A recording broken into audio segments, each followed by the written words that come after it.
ভাই বাংলাদেশ তো রীতিমতো মানে ম্যাকাই টেস্টে হেগে দিয়েছেই বলতে হবে, মানে এই ওয়ার্ডটা আমার বলতে চাই, যেন টয়লেট করে দিয়েছে আমি বলবো।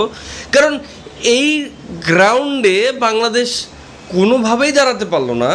প্রথম ইনিংসে মানে 64 ওকে একটা হয়ে যায়, অ্যাক্সিডেন্ট হতেই পারে। দ্বিতীয় ইনিংসও 95তে অল আউট। এখন আমি যদি একটু ভাবি যে এই গ্রাউন্ডে যদি ইংল্যান্ডও খেলতো তাহলে তারও এই দশা হইতো, নিজেকে সান্ত্বনা দেওয়ার জন্য বলতে পারি। কিন্তু আসলে একটু মনোযোগ দিয়ে যদি বাংলাদেশ টিমের ব্যাটিংটা দেখেন, আপনি লক্ষ্য করবেন শান্ত কিন্তু স্থিত হয়ে গেছিলো ওয়ান কাইন্ড অফ। শান্ত কিন্তু চাইলে তার ইনিংসটা বিল্ড করতে পারতেন, কিন্তু কিছু কিছু সিলি শট সিলেকশন তাদেরকে একদম ডুবিয়ে দিয়েছে। এবং ওভার কনফিডেন্ট আমি বলবো, কারণ প্রথম ম্যাচে বাংলাদেশ যেভাবে জয়লাভ করেছে সেখানে কিন্তু আসলে এই টিম এইভাবে ভেঙে পড়ার কথা না, কিন্তু আসলে ভেঙে পড়েছে। এখন এখান থেকে বাংলাদেশ টিমকে শিক্ষা নিতে হবে। এই টেস্ট ম্যাচে বাংলাদেশের শিক্ষাটা নিতে হবে আসলে আমি কোথায় ভুল করছি।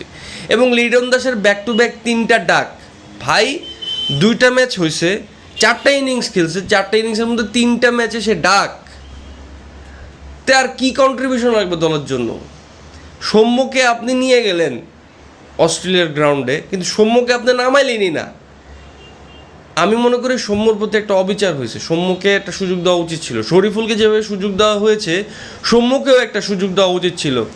এবং আমি মনে করি লিটন দাসকে একটু বিশ্রাম দিয়ে, যেহেতু সে ভালো খেলছে না, তার পারফরমেন্স ওভারঅল, এবং এই টেস্টে সে 2টা ইনিংসে ডাক মারলো, তাকে না নিয়ে যদি তার জায়গায় সৌম্য খেলতো তাহলে কিছুটা রান পসিবল ছিল। এবং আমি একটু ঠান্ডা মাথায় যদি ভাবি, আরেকটু যদি আপনি একটু ডিপলি চিন্তা করেন, আপনি একবার ভাবেন, মানে বাংলাদেশ টিমের শর্ট সিলেকশনগুলো দেখেন। এই পিচের ধরন আমি বুঝতে পারছি এটা খুব কঠিন পিচ, কিন্তু আসলে এতটাও কঠিন না যে রানই করা যাবে না। কারণ অস্ট্রেলিয়া 210 রান করেছে, ওকে। সো বাংলাদেশের কিছুটা অ্যাবিলিটি থাকা উচিত ছিল, যে অ্যাবিলিটি তাদের মধ্যে মনেই হয় নাই। এবং শরীফুল 7 উইকেট নিয়েছে, দ্যাটস ফাইন, কিন্তু শরীফুলকে তো সেকেন্ড ইনিংসে একটা সুযোগ দেওয়া যেত, মানে সেকেন্ড ইনিংস পর্যন্ত দলকে নেওয়ার চেষ্টাটা করা যেত, কিন্তু সেটা আমি দেখলাম না। এবং বাংলাদেশ ইনিংসে পরাজয় হয়েছে অস্ট্রেলিয়ার কাছে, একটু বাজেভাবেই হেরেছে আমি বলবো। কিন্তু আসলে মনকে সান্ত্বনা এটা নিয়ে দিতে চাই, কিন্তু বাংলাদেশ কিন্তু আসলে এখন টেস্ট র্যাঙ্কিংয়ে ষষ্ঠ অবস্থান আছে, একদম ইন্টারন্যাশনাল টেস্ট র্যাঙ্কিং। এটা কিন্তু ওই যে WTCর র্যাঙ্কিং না, টেস্ট র্যাঙ্কিংয়ে বাংলাদেশ ষষ্ঠ অবস্থানে চলে গেছে। This is really congratulations to Bangladesh, খুবই ভালো হয়েছে। পাশাপাশি আরেকটা জিনিস, অ্যাচিভমেন্টের জায়গা থেকে আরেকটা জিনিস, এখনও 4 নম্বর অবস্থান করছে WTCর ফাইনালে যেতে। বাংলাদেশ যদি এখন ফাইনালে যেতে চায় সেখানে কিন্তু তাকে বাংলাদেশকে সামনে বাংলাদেশের যে সিরিজগুলো আছে সেখানে ওয়েস্ট ইন্ডিজের সাথে একটা সিরিজ আছে, আর ইংল্যান্ডের সাথে একটা সিরিজ আছে, সাউথ আফ্রিকার সাথে একটা সিরিজ আছে। এখান থেকে যদি 3টা সিরিজে 3টে যদি বাংলাদেশ ড্র করতে পারে, অর 2টা বাংলাদেশ সিরিজ উইন করতে পারে 2-0, তাহলে কিন্তু বাংলাদেশ আসলে WTC ফাইনাল খেলতে পারবে। হ্যাঁ, বাংলাদেশ WTC ফাইনাল খেলতে পারবে যদি আগামী 2টো টেস্ট বাংলাদেশ 3টা টেস্টের মধ্যে 2টা টেস্ট জয়লাভ করে। এবং 2টা টেস্ট কিন্তু বাংলাদেশের হোম গ্রাউন্ডেই খেলা। হ্যাঁ, যতটুকু আমি জানি বাংলাদেশের হোম গ্রাউন্ডেই খেলা, সো এখানে একটা সুযোগ থাকে। এবং ইংল্যান্ডের সাথেও বাংলাদেশের হোম গ্রাউন্ডে খেলা, ওয়েস্ট ইন্ডিজের সাথেও বাংলাদেশের হোম গ্রাউন্ডেই খেলা। সো এখানে যেভাবে যদি বাংলাদেশ 2টা সিরিজ 2-0 জয়লাভ করতে পারে তাহলে একটা সুযোগ বাংলাদেশের আছে WTC ফাইনালে ওঠার। সো ওইটা একটা সুযোগ আছে। পাশাপাশি আমি এই ম্যাচটা নিয়ে আলোচনা করি, কারণ এই ম্যাচে আসলে আলোচনা শেষ হবে না। এখন শান্ত কী করতে চাইছে আমি এটা বুঝি নাই। শান্ত পেস বল ভালোভাবেই ট্যাকেল দিচ্ছিল এবং ভালো একটা রান করতে যাচ্ছিল, দলের হয়ে ভালো পারফরমেন্স করতেছিল, জায়গায় জায়গায় ভালো ভালো শট খেলতেছিল, কিন্তু ক্যাচ উঠায় দিয়া সে আউট হয়ে গেছে, তাও স্পিন বলে। শান্তর উচিত ছিল মানে উইকেটে স্থিত হওয়ার ব্যাপারটা, মানে থাকা। এবং আমি লিভ টেস্ট ম্যাচ, এটা ওয়ান ডে ম্যাচ না, আপনার প্রতি বলে অ্যাটাক করে খেলতে হবে না, আপনাকে ক্রিজে টিকতে হবে। সে স্ট্যাটিক মাইন্ডসেট নিয়ে মাঠে নামতে হবে, আপনাকে বলের ম্যারিটে খেলতে হবে, আপনাকে মানে বুঝে শট খেলতে হবে, আপনাকে বল লিভ করতে হবে, আপনাকে এমন এমন কিছু বল লিভ করতে হবে যেগুলোতে আপনি শট খেললে আউট হওয়ার সম্ভাবনা আছে। এবং আজকে যদি আপনি ভালো করে লক্ষ্য করেন, বাংলাদেশ এমন কিছু শট সিলেকশন করে আউট হয়েছে যেগুলো আসলে নিতান্তই সিলি আর কি, এগুলো না খেললেও পারতো এই শটগুলো। আমি আমি মনে করি মিরাজ ওই শটটা না খেললেও পারতো, মুশফিক ওই শটটা না খেললেও পারতো, মুশফিকও একটু স্থিত হতে যাচ্ছিলেন, কিন্তু মুশফিকও একটা মানে একটা আউট লেন্থের বল, মানে যেটা কিনা অফ স্টাম্পের বাইরে, সেই বলটা সে খেলতে গিয়ে আউট হয়ে গেছে। তা কিন্তু কিছু বল লিভ করা উচিত ছিল। Test match is all about mind game. আপনি যদি ওই সময় নিজেকে উইকেটে স্থিত করাটাই আপনি প্রাধান্য দিতেন, আপনি যদি 200 বল খেলে 1 রান করতেন, এইটা ছিল বাংলাদেশের ওই মুহূর্তে চ্যালেঞ্জ। ওই মুহূর্তে বাংলাদেশের টেস্ট চ্যালেঞ্জ এটাই ছিল, you have to stay in the crease, এবং এটাই বাংলাদেশকে ডুবিয়েছে। সেকেন্ড ইনিংসে ভালো করতে হয়, সেকেন্ড ইনিংসে ভালো ব্যাটিং করতে হয়, সেকেন্ড ইনিংসে ঘুরে দাঁড়াতে হয়। আপনার ফার্স্ট ইনিংস মনে রাখতে হবে 64 রান আপনারা অল আউট হয়ে গেছেন, so you need to stick around. আপনাকে কাম ডাউন করতে হবে, আপনাকে আপনার মেন্টালিটি, আপনার মোরালিটি একটু হালকা ডাউন করে খেলতে হবে, আপনাকে বলের ম্যারিটে খেলতে হবে, আপনাকে ওয়েট করতে হবে for good shot, for bad বল।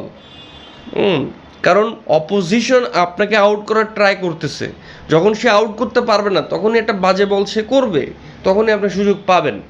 কিন্তু আমি মনে করি না attacking is the best policy, sometimes defence is the best policy sometime. আপনার এটা মাথা রাখতে হবে, কখনো কখনো আপনাকে ডিফেন্সটাও করতে হবে। সেই ডিফেন্স ব্যাপারটা আসলে বাংলাদেশ টিমের মধ্যে নজর পায় নাই, দেখিই নেই বাংলাদেশ টিমের মধ্যে। সো এইটা ছিল খুব বাজে একটা অভিজ্ঞতা আমি বলবো। এবং অ্যাচিভমেন্ট, খুবই দুর্দান্ত অ্যাচিভমেন্ট করেছে বাংলাদেশ। টেস্টের 6 নম্বর র্যাঙ্কিংয়ে উঠে গেছে এবং 4 নম্বর অবস্থানে এখন এই মুহূর্তে বাংলাদেশ টিম আছে। সো ওভারঅল বাংলাদেশ টিম কিন্তু ভালোই পারফরমেন্স করেছে অস্ট্রেলিয়ার গ্রাউন্ডে, এবং অস্ট্রেলিয়ার গ্রাউন্ডে ড্র সিরিজ মানে ইটস এ বিগ ডিল। 20 বছরে কোনো টিম বাংলাদেশের সাথে সিরিজ ড্র করতে পারেনি, মানে অস্ট্রেলিয়ার সাথে সিরিজ ড্র করতে পারেনি। 20 বছরের রেকর্ড বাংলাদেশ ভেঙেছে। So it's not a matter of joke, really well done Bangladesh. তবে অ্যাজ এ বাংলাদেশি ফ্যান আপনি জয়লাভ করতে পারেন, আপনি একটা ম্যাচে জয়লাভ করেছেন, সেখানে আপনাকে ভুল খুঁজে বের করতে হবে, আমি কোথায় ভুল করলাম বা আমি কোন জায়গাটা আর একটু বেটার করতে পারি। You need to think about this. আমি মনে করি বাংলাদেশ টিম প্রথম ম্যাচ জয়লাভ করার পরে কিছুটা চিল মুড়ে চলে গেছে, এবং এটাই বাংলাদেশকে আবারও ব্যাকফুটে নিয়ে গেছে। এবং আমি আশা করব বাংলাদেশ টিম আগামীতে আবারও ব্যাক করবে, টাইগারদের মতো রোয়ার করবে, এটাই আমি এক্সপেক্ট করব। এই ম্যাচ হেরেছে, সো হোয়াট, একটা সিরিজে একটা বাজে ম্যাচ চাইতেই পারে, তো আমি এটা একটা বাজে ম্যাচ হিসেবেই কাউন্ট করতে চাই, আর কিছুই না। এবং এই গ্রাউন্ডে বা ইংল্যান্ডও যদি খেলতো তারও এই দশা হইতে পারতো। সো ওভারঅল আমি মনে করি যে let's just forget this match, let's think about next match, next tour, next vision. So Bangladesh টিমের জন্য অনেক অনেক শুভকামনা। আমি আমার ভিডিও বেশি লম্বা করতেছি, আমি আর বেশি লম্বা করব না। তো বাংলাদেশ টিমের জন্য শুভকামনা দিয়েই শেষ করতে চাই। বাংলাদেশ টিম ভালো করুক, আগামীতে আরও ভালো খেলুক, আরও ভালো ক্রিকেট আমাদেরকে উপহার দেখ, এটাই কামনা থাকবে। এই ম্যাচে অনেক কিছু আছে, এই নিয়ে আরও আলোচনা হবে, কিন্তু এমন কিছু না যে বাংলাদেশ থেকে ক্রেডিট নিয়ে যেতে হবে। বাংলাদেশ একদম বাজে খেলছে, পুরো সিরিজই খারাপ খেলছে, এরকম কিছু বলা যাবে না। Bangladesh team really played well, but দুটা ম্যাচ মানে এই দুইটা দিন বাংলাদেশের খারাপ গেছে, এটাকে আমি একটু এইভাবে কাউন্ট করতে চাই। খারাপ দিন ক্রিকেটে বলেন, ফুটবলে বলেন, সব সময়ে যে কোনো সময়ে আপনার একটা খারাপ সময় থাকতে পারে, খারাপ দিন হতে পারে। আমি মনে করি এইটা একটা সেই খারাপ দিন। সো বাংলাদেশ টিমের এই ম্যাচে আমার সাথে আপনি একমত কিনা অবশ্যই কমেন্ট বক্সে জানাবেন, এবং এই লুজটক ইউটিউব চ্যানেল এবং লুজটক পেজে আপনারা আমার এই কন্টেন্ট দেখতে পাচ্ছেন, অবশ্যই সাপোর্ট করবেন। Keep support me for next topic. তো তো ওই টপিক নিয়ে আলোচনা করব। তো সবাই আমাকে সাপোর্ট করবেন আশা করছি, এবং যারা আমাদেরকে এখনও সাবস্ক্রাইব করেন নাই ইউটিউবে বা পেজে ফলো করেন নাই, সো যদি ভালো লাগে আমাদের আয়োজন আপনারা অবশ্যই ফলো করে পাশে থাকবেন, এবং লেটেস্ট আপডেট ফুটবল ক্রিকেট যে কোনো কিছুর লেটেস্ট আপডেট নিয়ে একদম সামনে আসবো, এবং মাঝে মাঝে ফান করব, ফাইজলামি করব। আমাদের তো আসলে কিছু ফোন আলাপও আছে, সো ফোন আলাপও আসবে। তো সবাই ভালো থাকবেন, সুস্থ থাকবেন, দেখা হবে আগামী কোনো এক কন্টেন্ট নিয়ে। আসসালামু আলাইকুম।